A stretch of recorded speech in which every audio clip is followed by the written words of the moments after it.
Assalamualaikum warahmatullahi wabarakatuh. Baik, bertemu lagi dengan saya di mata kuliah pengantar asuhan kebidanan. Ini merupakan pertemuan kedua dengan saya ya. Untuk pertemuan kedua ini di sini kita akan membahas tentang kebutuhan dasar pada ibu hamil dan juga ketidaknyamanan pada ibu hamil mulai dari trimester 1, 2, dan 3. Kemudian juga nanti ada kebutuhan nutrisi dan juga kebutuhan dasar ibu hamil ini sebenarnya kan kebutuhan fisik dari ibu hamil itu sendiri ya. Jadi harapannya nanti kalian paham kebutuhan dasar apa saja sih yang dibutuhkan pada ibu selama hamil dan juga apa saja ketidaknyamanan yang mungkin muncul pada ibu hamil, terutama di sini di trimester 1 apa dan bagaimana cara penata laksanaannya kalau ibu mengalami ketidaknyamanan tersebut ya, trimester 1, trimester 2 maupun trimester 3.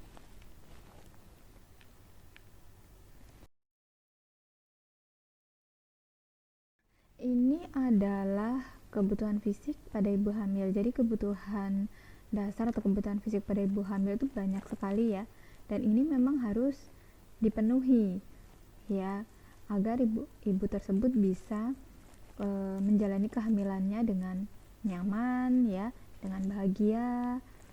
Untuk yang pertama yaitu kebutuhan oksigen, kemudian juga kebutuhan nutrisi, personal hygiene, pakaian, eliminasi, seksual, mobilisasi atau body mekanik, ada exercise, senam hamil, istirahat atau tidur, kemudian ada imunisasi, traveling, persiapan persalinan, persiapan laktasi, pekerjaan, kemudian juga memantau kesejahteraan dan kesehatan janinnya, dan juga untuk kunjungan kehamilan itu sendiri atau pemeriksaan kehamilan. Kita akan lihat satu persatu. Oke, untuk yang pertama yaitu untuk kebutuhan oksigen. Jadi di sini kebutuhan oksigen pada ibu hamil itu meningkat 20% ya, dari 500 ml menjadi 700 ml. Dan relatif sama dari trimester 1, trimester 2 ataupun trimester 3. Nah, adapun ibu hamil yang barangkali mengalami keluhan sesak atau nafasnya pendek, dan itu adalah normal dialami pada ibu hamil. Kenapa terjadi hal tersebut? Dikarenakan diafragma tertekan dengan pembesaran rahim. Jadi dadanya ini tertekan karena adanya pembesaran rahim, sehingga mengakibatkan nafasnya itu cenderung pendek dan kayak agak sesak gitu ya. Apalagi kalau misalkan jalan atau habis naik tangga gitu, itu akan lebih terasa sekali. Kemudian ibu hamil di sini sebaiknya menghindari tempat-tempat ramai dan sesak karena akan mengurangi suplai oksigen. Jadi kalau ibu hamil berada di tempat yang ramai, otomatis padahal kebutuhan oksigennya meningkat, otomatis suplai oksigennya jika di tempat ramai juga akan semakin berkurang ya, padahal ibu hamil membutuhkan oksigen lebih banyak. Berikutnya adalah kebutuhan nutrisi.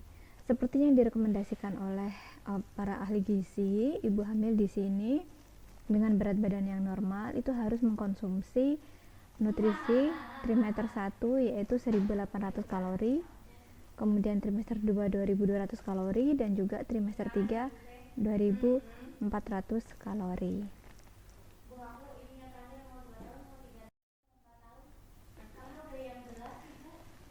Kemudian untuk istilah sekarang itu, kalian mungkin sekarang sering sekali mendengar istilah isi piringku.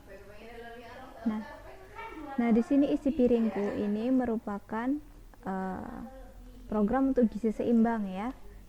Mulai dari makanan pokok, ya karbohidrat, kemudian ada lauk, protein hewani, protein nabati, ada sayur-sayuran dan juga buah-buahan. Dan jangan lupa untuk sebelum makan juga kita dianjurkan untuk mencuci tangan, kemudian melakukan aktivitas fisik perharinya kurang lebih 30 menit, dan juga konsumsi cairan. Untuk klasifikasi gizi pada wanita hamil dan 6 bulan pasca melahirkan, di sini berdasarkan lila ya, lingkar lengan atas. Nah, untuk yang pertama yaitu apabila lilanya kurang dari 19 cm itu diklasifikasikan sebagai malnutrisi berat. lebih dari 19 cm sampai kurang dari 22 itu malnutrisi sedang, dan lebih dari 22 sampai kurang dari 23 itu malnutrisi ringan, dan lebih dari 23 itu adalah status gizinya normal. Jadi lingkar lengan kita normalnya itu adalah lebih dari 23,5 ya. Kalau kurang dari itu yaitu masuk ke dalam malnutrisi ya. Kemudian ini adalah tabel kebutuhan gizi pada ibu hamil trimester 1. Yang pertama yaitu asam folat. Nah, di sini asam folat itu memiliki fungsi sebagai pembentukan sistem saraf pusat termasuk otak. Ini sangat penting sekali, terutama pada saat trimester 1, di mana pada saat trimester 1 itu sistem saraf, organ-organ vital itu terbentuknya di trimester 1. Sehingga itu harus terpenuhi. Kalau misalkan dari bahan makanan, kita bisa mendapatkan dari sayuran yang berwarna hijau, tempe, kemudian kacang-kacangan ya. Kemudian kalau diperlukan memang dibutuhkan suplemen asam folat. Kemudian asam lemak tak jenuh. Di sini juga berfungsi untuk pertumbuhan dan perkembangan sistem saraf pusat dan otak. Di sini bisa didapatkan dari ikan laut. Kemudian vitamin B12 itu juga perkembangan sel janinnya. Bahan makanannya itu bisa didapatkan dari hasil ternak dan produk olahan serta produk olahan kacang kedelai seperti tempe dan tahu. Kemudian berikutnya adalah vitamin D. Nah, vitamin D itu berfungsi untuk membantu penyerapan kalsium dan juga mineral di dalam darah. Bahan makanannya itu bisa didapatkan dari ikan salmon dan juga susu. Sedangkan kebutuhan nutrisi atau gizi pada ibu hamil trimester kedua, yang pertama itu ada vitamin A. Di sini vitamin A sangat penting untuk proses metabolisme, pembentukan tulang dan juga sistem saraf. Bahan makanannya itu ada buah-buahan berwarna kuning hingga merah ya. Kemudian ada daging ayam, telur, terutama telur bebek ya, dan wortel. Kemudian juga zat gizi berikutnya yaitu ada kalsium. Kalsium di sini sangat penting untuk pembentukan tulang dan juga gigi bagi janin dan ibunya itu sendiri. Jadi nanti ibunya pas hamil giginya nggak kropos gitu ya, terus kemudian tulangnya nggak pegel-pegel gitu. Nah, di sini bahan makanannya bisa dari susu, yogurt, kemudian bayam, jeruk, roti gandum, ataupun ikan teri. Nah, ikan teri ini biasanya kesukaan para ibu-ibu ya. Kemudian zat besi atau Fe. Nah, zat besi atau Fe ini sangat penting untuk membentuk sel darah merah, mengangkut oksigen ke seluruh tubuh dan juga janin. Jadi yang membawa oksigen ke seluruh tubuh itu kan adalah sel darah ya. Gitu. Jadi sangat penting karena zat besi ini sangat bermanfaat untuk pembentukan sel darah merah. Bisa didapatkan dari mana? Dari sayuran yang berwarna hijau dan bayam, kangkung ya, daging sapi, hati sapi, ikan ataupun kacang-kacangan. Untuk kebutuhan gizi pada ibu hamil trimester 3, yang pertama itu adalah vitamin B6. Nah, vitamin B6 ini sangat bagus untuk proses pertumbuhan saraf, bisa didapatkan dari gandum, kacang-kacangan dan juga hati ayam, hati sapi gitu. Kemudian vitamin C itu juga membantu proses penyerapan zat besi dan juga sebagai antioksidan. Jadi kalau kita mengkonsumsi zat besi itu berbarengan dengan vitamin C atau bisa berbarengan dengan jus jeruk, jus tomat, jus jambu, jus pepaya ya, ataupun nanas ya. Tapi secukupnya ya, kalau nanas bukan berarti tidak boleh, tapi tetap boleh, tapi secukupnya. Lanjut ke kebutuhan berikutnya yaitu serat. Serat ini sangat baik untuk memperlancar proses BAB kita ya, dan juga agar tidak konstipasi. Untuk sumbernya bisa didapatkan dari sayur-sayuran dan juga buah-buahan. Kemudian seng. Nah, ini membantu proses metabolisme dan kekebalan tubuh, bisa didapatkan dari telur, hati sapi, daging sapi, ikan laut dan juga kacang-kacangan. Kemudian yodium. Yodium ini berfungsi untuk mengatur suhu tubuh, membentuk sel darah merah serta fungsi otot dan saraf. Bahan makanannya bisa didapatkan dari garam dapur dan ditambahkan yodium atau ikan laut.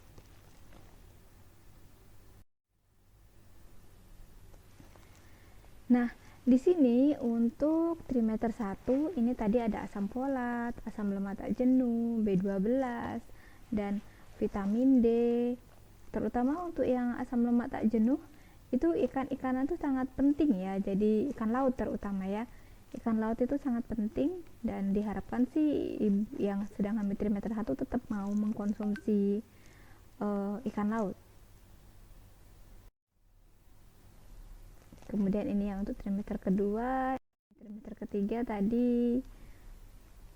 Nah, untuk yang jodium itu sangat dibutuhkan, tetapi juga tidak boleh terlalu banyak ya. Terutama untuk garam dapur ini ya. Ada beberapa kesalahan orang-orang untuk penyimpanan garam dapur sehingga mengakibatkan garam dapurnya itu iodiumnya hilang. Misalnya disimpan di tempat yang terbuka, di dekat api, kemudian dimasukkan pada saat makanan masih dalam kondisi panas atau di wajan itu sebenarnya iodiumnya juga akan bisa rusak.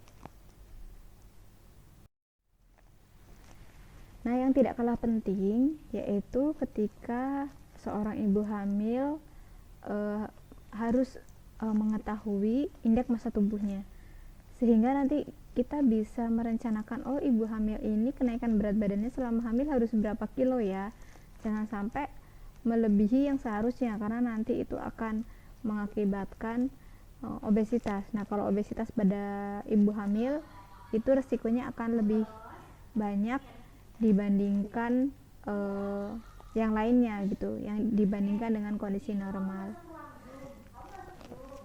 Kemudian dan di sini cara untuk menentukan indeks massa tubuhnya yaitu dengan rumus tuh bisa dilihat berat badan dibagi tinggi badan dipangkatkan 2. Misalkan ada ibu hamil, sebelum hamil itu berat badannya 51 kg dan tingginya 157. Nah, 51 itu berat badannya dibagi 1,57, jadi dijadikan meter dulu untuk tinggi badannya, kemudian dikuadratkan sehingga akan ketemu indeks massa tubuhnya yaitu 20,7. Nanti kalian bisa coba menghitung indeks massa tubuhnya sendiri-sendiri ya, apakah masuk normal, underweight atau overweight ataupun obesitas ya. Untuk normalnya itu 19,8 sampai 26,6 itu adalah indeks massa tubuh yang normal. Ini ada tabel rekomendasi untuk kenaikan berat badan selama hamil berdasarkan indeks massa tubuh. Jika indeks massa tubuhnya masuk gizi kurang atau underweight, itu yang IMT-nya kurang dari 19,8, berarti selama hamil ibu tersebut harus naik 12,5 sampai 18 kg. Kalau dengan indeks massa tubuh yang normal, berarti kenaikan berat badannya kurang lebih 11,5 sampai 16 kg.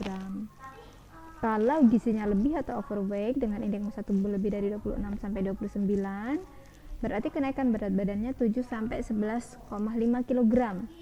Dan jika ibu itu sebelum hamil sudah kategorinya obesitas atau indeks massa tubuhnya lebih dari 29, maka kenaikan berat badannya hanya 6 kg.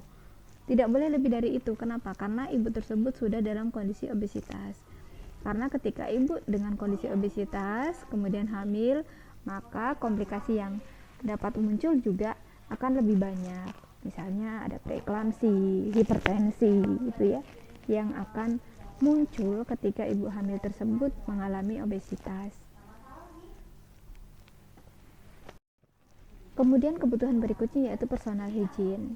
Bagaimana cara merawat kebersihan sehari-harinya, misalkan mandi, gosok gigi, ganti pakaian dalam, ganti pakaian luar gitu ya.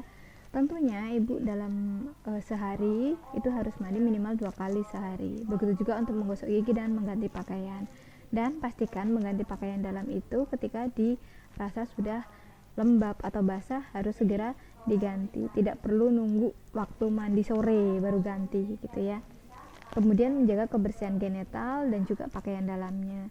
Dan pastikan pada saat ibu habis buang air kecil, buang air besar, itu harus dibersihkan menggunakan air dan juga dikeringkan bisa menggunakan handuk atau tisu baru pakai celana dalamnya ya gitu. Kemudian menjaga kebersihan payudara juga itu tidak kalah penting. Karena apa? Karena itu merupakan salah satu persiapan untuk laktasi ya. Jadi payudaranya harus dibersihkan, dilakukan perawatan payudara terutama pada ibu-ibu hamil yang mungkin mengalami kondisi di mana puting susunya tidak menonjol, itu harus dilakukan perawatan. Kemudian untuk pakaian pada ibu hamil hendaknya memilih pakaian itu yang longgar, yang nyaman dan juga mudah dikenakan. Jangan sampai menggunakan pakaian yang ketat. Kemudian pakaian jeans yang berbahan jeans gitu ya.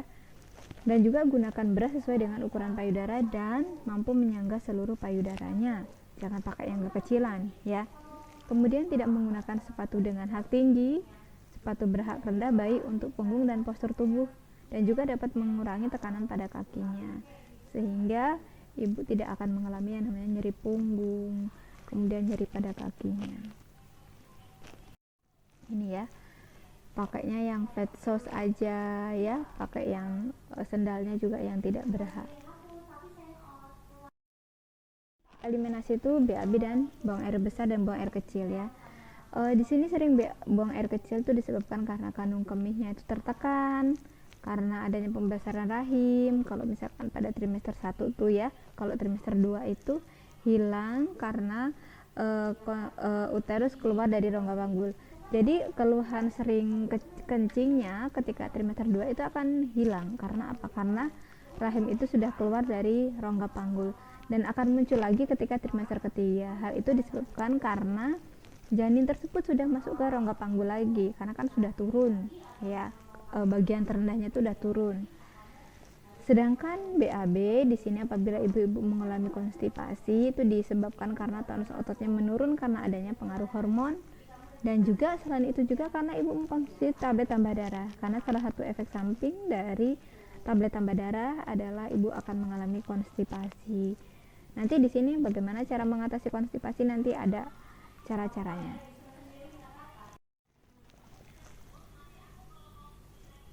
Berikutnya adalah seksual. Sebaiknya menggunakan posisi yang nyaman untuk ibu hamil pada saat berhubungan seksual ya.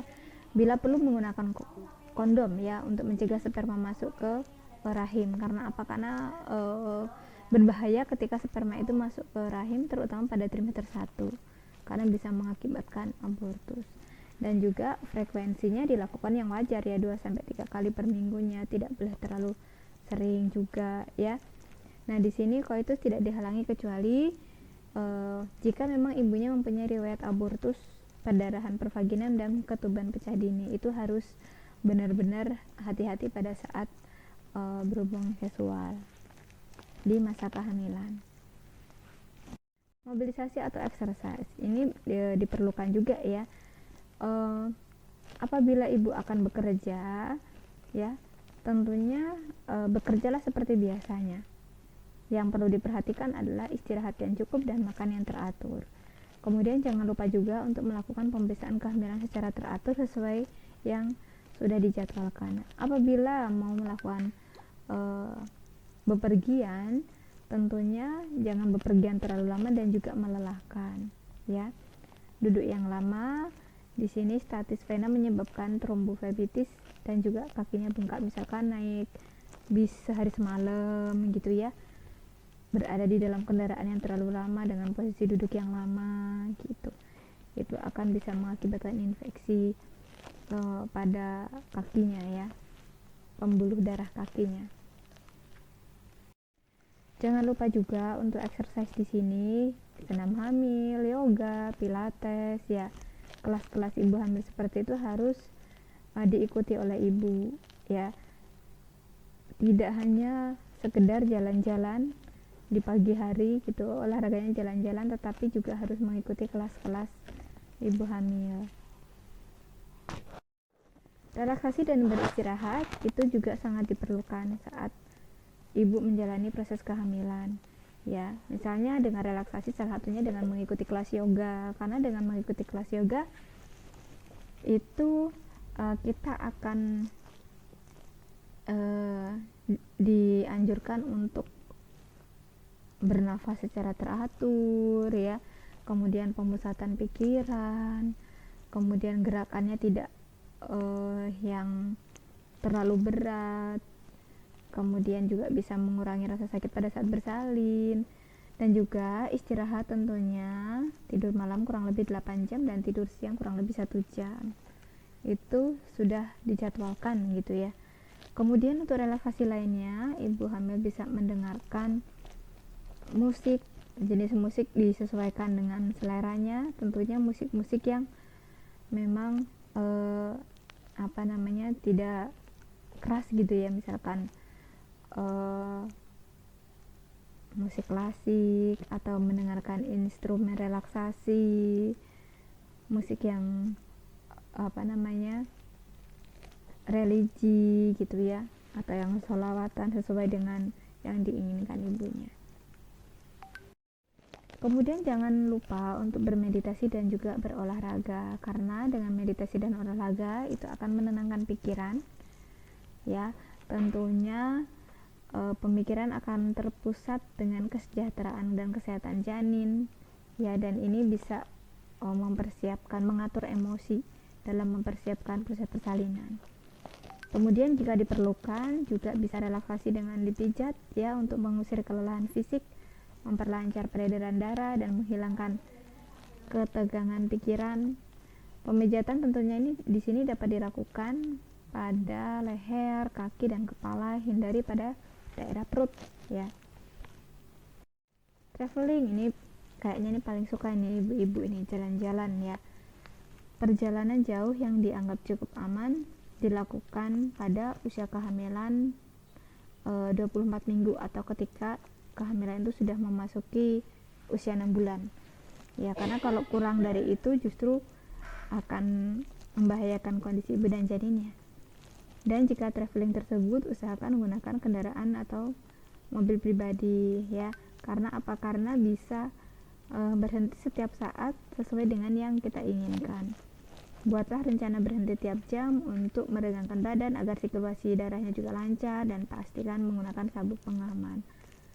Kemudian protokol kesehatan juga harus tetap dijaga ya, dan juga obat-obatan yang perlu dipersiapkan juga silakan di packing ya, dibawa gitu. Untuk ibu hamil dalam melakukan perjalanan ya atau traveling ketika usia kehamilan awal atau trimester 1 atau ketika usia kehamilan sudah lebih dari 37 minggu, atau dalam kondisi mengalami tekanan darah tinggi, preeklamsi ya, ataupun eklamsi, ataupun ibu hamil dengan komplikasi seperti perdarahan seperti itu. Kemudian riwayat ketuban pecah dini, riwayat perdarahan pervaginan, itu dilarang melakukan perjalanan jauh. Kemudian untuk persiapan laktasi ini juga harus di planning sejak hamil ya, karena nanti setelah melahirkan itu otomatis ibu akan langsung menyusui bayinya. Kemudian di beberapa puskesmas atau rumah sakit mungkin di sini juga ada kelas bimbingan untuk persiapan menyusui ya, di kelas-kelas ibu hamilnya. Nah, biasanya untuk persiapan menyusui itu ada penyuluhan, ada dukungan psikologis ibu, pemeriksaan pada payudara, pemeriksaan pada puting susunya yang tadi sudah saya bilang, ini puting susunya menonjol atau tidak. Kemudian kalau tidak menonjol, apa yang harus dilakukan? Tentunya ada perawatan pada payudara. Yakinkan ibu tetap dapat menyusui bayinya ya. Penjelasan teknik dan langkah-langkah menyusui yang benar itu harus diberikan mulai dari kehamilan, dan juga dukungan dari bidan dalam pemberian ASI. Tentunya dukungan dari keluarganya juga, tidak hanya dukungan dari bidannya.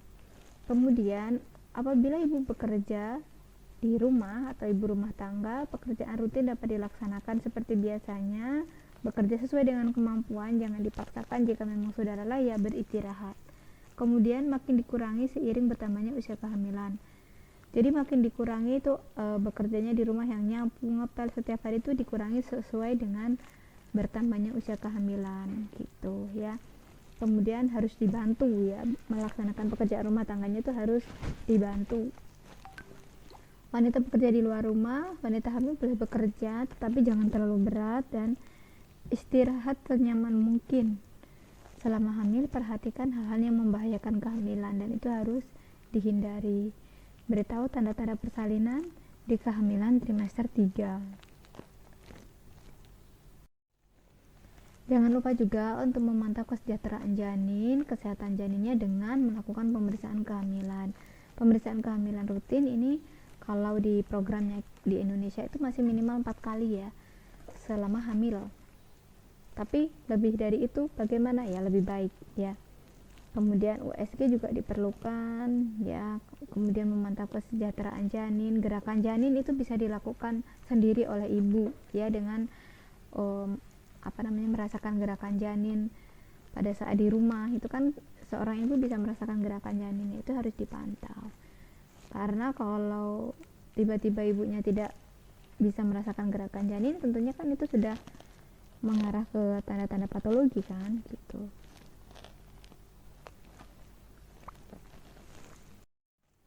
Kemudian kunjungan ulang pada kehamilan. Nah, kunjungan ulang pada kehamilan ini difokuskan untuk mendeteksi adanya komplikasi, kemudian persiapan kelahiran, adanya kegawat daruratan, dan juga pemeriksaan fisik yang terfokus terutama di daerah abdomen ya, dan juga pendidikan kesehatan bagi kliennya, konseling persiapan persalinan, tanda bahaya kehamilan, dan lain-lain. Nah, di sini ada elemen kunjungan ulang pada pemeriksaan kehamilan. Yang pasti untuk riwayat kehamilan sekarang, tanyakan gerakan janinnya, masalah atau tanda bahaya ada enggak, keluhan yang lazim pada kehamilan, pemeriksaan fisik, berat badan, tinggi badan, lingkar lengan atas, tinggi fundus uteri, palpasi pada abdomennya, dan pemeriksaan denyut jantung janin. Kalau untuk pemeriksaan laboratoriumnya yang harus dilakukan yaitu pemeriksaan protein, glukosa, dan juga hemoglobin. Adapun imunisasi, di sini imunisasi yang harus diberikan pada ibu hamil yang pertama yaitu adalah tetanus ya, imunisasi tetanus toksoid yang bertujuan untuk mencegah penyakit tetanus baik pada ibu maupun pada janinnya ya, tetanus neonatorum. Nah, di sini untuk pemberian lengkapnya itu adalah 5. Tetapi disesuaikan. Kalau selama hamilan memang ibu tidak pernah mendapatkan imunisasi, ya diberikannya 2 kali. Gitu. Harusnya 2 kali itu harus dilanjutkan TT3, 4, dan 5 dan seterusnya itu sampai TT5 sehingga memberikan kekebalan seumur hidup. Kemudian vaksin selain itu, vaksin rubella, tifoid, influenza itu sebenarnya harusnya tidak dibolehkan pada ibu hamil ya, karena memungkinkan adanya komplikasi yang dapat membahayakan kondisi janinnya jika diberikan pada ibu hamil. Tapi di sini kalau untuk vaksin kayak corona itu sekarang udah boleh diberikan pada ibu hamil ya. Sebenarnya kan itu masuk juga ke ranahnya influenza ya. Tapi karena memang sudah ada rekomendasi aman diberikan untuk ibu hamil ya, vaksin corona itu boleh diberikan. Kemudian berikutnya adalah ketidaknyamanan pada kehamilan. Nah, di sini mulai dari trimester 1 dulu ya. Ibu hamil trimester 1 tuh lazim sekali mengalami yang namanya mual muntah atau biasa disebut dengan morning sickness. Ya, tentunya cara mengatasinya yaitu dengan pengaturan pola makan, kemudian menghindari stres. Jika memang dibutuhkan bisa mengkonsumsi air jahe, wedang jahe gitu ya. Karena itu memang sudah terbukti banyak penelitian bisa mengurangi mual muntah.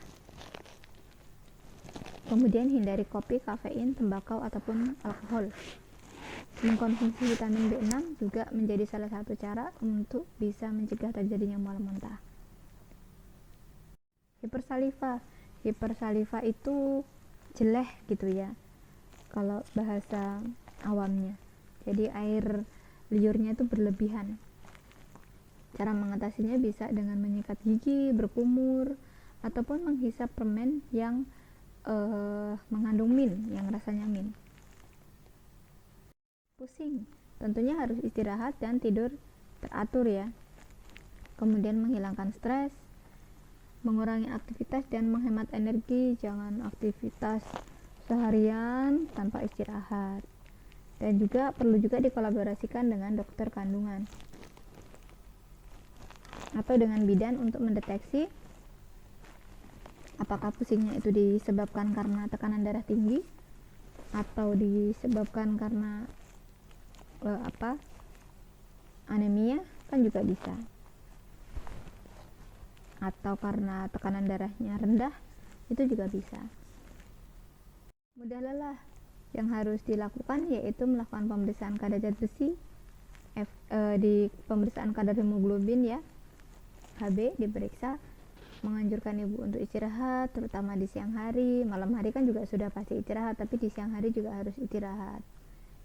Minum yang banyak, olahraga ringan, ikuti kelas 6 hamil ya, atau hanya meditasi, relaksasi, dan tentunya makan gizi seimbang.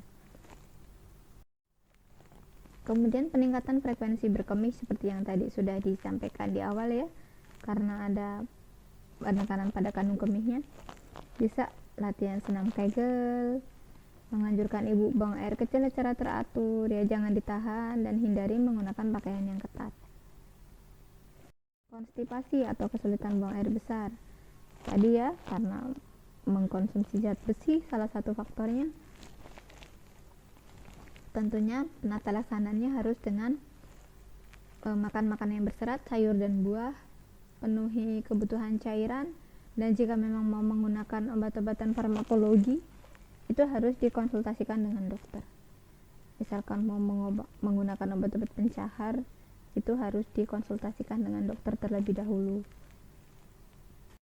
Heartburn yaitu sensasi panas pedih di sekitar dada ya, itu cara mengatasinya bisa dengan menghindari makan di tengah malam, menghindari makan dengan porsi yang besar, yaitu dengan mengganti porsi sedikit tapi sering ya. Kemudian memposisikan kepala lebih tinggi dan pada saat terlentang, dan bisa dengan mengunyah permen karet, tidak merokok, dan tidak mengkonsumsi alkohol. Kemudian ketidaknyamanan yang terjadi di trimester kedua, misalnya pusing, tentunya harus cukup istirahat. Hindari berdiri secara tiba-tiba dari posisi duduk, misalkan habis duduk langsung berdiri, pelan-pelan dan perlahan. Kemudian hindari berdiri pada waktu yang lama, jangan lewatkan waktu makan, dan berbaring miring ke kiri. Karena kalau miring ke kanan atau terlentang itu akan mengakibatkan pembuluh darahnya yang besar itu tertekan, jadi aliran oksigennya tidak lancar, bisa jadi mengakibatkan pusing. Sering berkemih di sini, minum banyak di siang hari dan kurangi saat malam hari. Jadi saat malam hari itu nggak bolak-balik ke WC terus ya, karena kan waktu malam hari itu waktunya untuk istirahat. Tapi kalau minum malam hari banyak, nanti ibunya bolak-balik ke WC terus, jadi istirahatnya terganggu. BAK secara teratur tadi ya, sama tidak menggunakan pakaian yang ketat. Perut bagian bawah, hindari berdiri secara tiba-tiba dari posisi jongkok, mengajarkan ibu posisi tubuh yang baik. Jadi body mekanik ini masuknya ya, jadi habis dari tidur mau bangun kan, bangun perlahan, disuruh miring dulu ibunya, habis miring baru duduk, setelah duduk baru turun dari tempat tidur terus kemudian berdiri, tidak langsung habis lagi tidur langsung berdiri gitu, tidak. Kemudian habis misalkan bagaimana caranya mengambil barang yang jatuh di lantai, posisinya tidak langsung membungkuk, tapi posisi duduk dulu ya, bersimpuh baru diambil gitu. Kemudian nyeri punggung itu cara mengatasinya dengan memberi tahu ibu untuk menjaga posisi tubuhnya, menganjurkan ibu untuk melakukan exercise selama kehamilan tadi ya, ada senam. Kemudian menganjurkan ibu untuk mengurangi aktivitas serta menambah waktu untuk istirahatnya.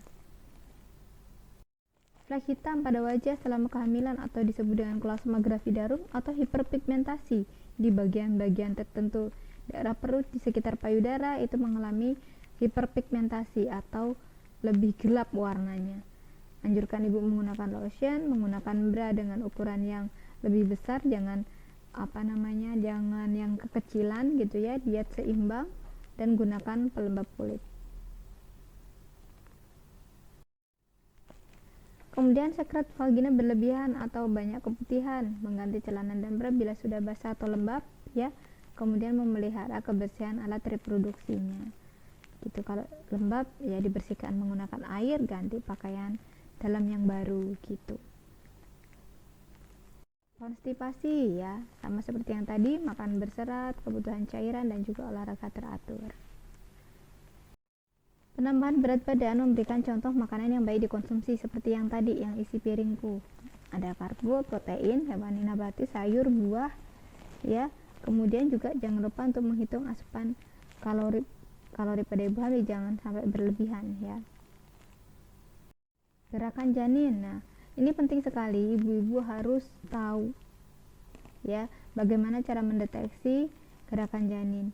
Kalau di sini mengajarkan ibu untuk merasakan gerakan janin, misalnya menggunakan 2 wadah kosong dan manik-manik. Kemudian anjurkan ibu memindahkan manik-manik tersebut ke wadah yang kosong selama 2 jam sambil merasakan gerakan janin. Selama 2 jam itu merasakan gerakan janin berapa kali.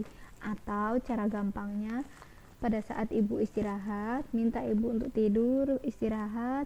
Nah, nanti dengan istirahat ibu akan lebih mudah untuk merasakan gerakan janinnya. Karena kalau sedang aktivitas nyapu, masak dan lain-lain, kadang ibu tersebut tidak begitu paham dengan gerakan janin ya. Karena gerakan janinnya kan bukan seperti gerakan janin yang seperti ada gerak-gerak di dalam perut, tidak, kadang hanya seperti kedutan gitu. Perubahan psikologis. Nah, di sini cara mengatasinya dengan memberikan ketenangan pada ibu, dengan memberikan informasi yang dibutuhkan. Ibu membutuhkan informasi apa sih selama hamil? Oh, ibu membutuhkan nutrisi, kemudian gizi, kemudian ketidaknyamanan pada kehamilan dan bagaimana cara mengatasinya. Membutuhkan informasi tentang perkembangan janinnya bagaimana gitu ya. Kemudian kalau ibunya sudah diberikan informasi itu kan secara psikis akan lebih tenang. Oh, saya dalam kondisi baik, bayinya juga dalam kondisi sehat gitu. Kemudian memberikan motivasi dan dukungan pada ibu dan libatkan orang terdekat ibu, misalkan suami dan keluarganya, untuk memberikan motivasi dan semangat pada ibu dalam menjalani proses kehamilan. Kemudian trimester ketiga, ketidaknyamanan yang bisa terjadi yaitu sering BAK tadi ya, sama seperti trimester 1, dianjurkan untuk minumnya di siang hari banyak, malam hari dikurangi, dan tidak minum 2-3 jam sebelum tidur ya. Kosongkan kandung kemih sebelum tidur. Kemudian anjurkan istirahat. Kemudian senam hamil. Kalau pegal-pegal, sempatkan untuk berolahraga. Senam hamil mengkonsumsi susu dan makanan yang kaya kalsium, keju, susu ya, yogurt. Jangan berdiri atau duduk atau jongkok terlalu lama. Hemoroid. Mungkin ada ibu-ibu yang mengalami hemoroid. Tentunya yang pertama caranya menghindari konstipasi, yaitu dengan makan banyak serat, cairannya terpenuhi dengan baik. Gunakan kompres es atau air hangat jika diperlukan untuk mengompres daerah anusnya ya. Bila mungkin, gunakan jari untuk memasukkan hemoroidnya yang sudah keluar lewat anus ya, secara perlahan dan hati-hati, dan bersihkan anus dengan hati-hati setelah BAB, dan usahakan BAB yang teratur, jangan ditahan. Ajarkan posisi knee chest atau sujud ya 15 menit per harinya. Kemudian senam Kegel untuk menguatkan perineum dan mencegah hemoroid. Konsultasikan ke dokter sebelum menggunakan obat-obatan hemoroid. Kalau untuk nyeri dan kram pada daerah kaki, lemaskan bagian yang kram dengan cara mengurutnya. Pada saat bangun pagi, kaki ditegakkan sejajar dengan tumit untuk mencegah kram mendadak.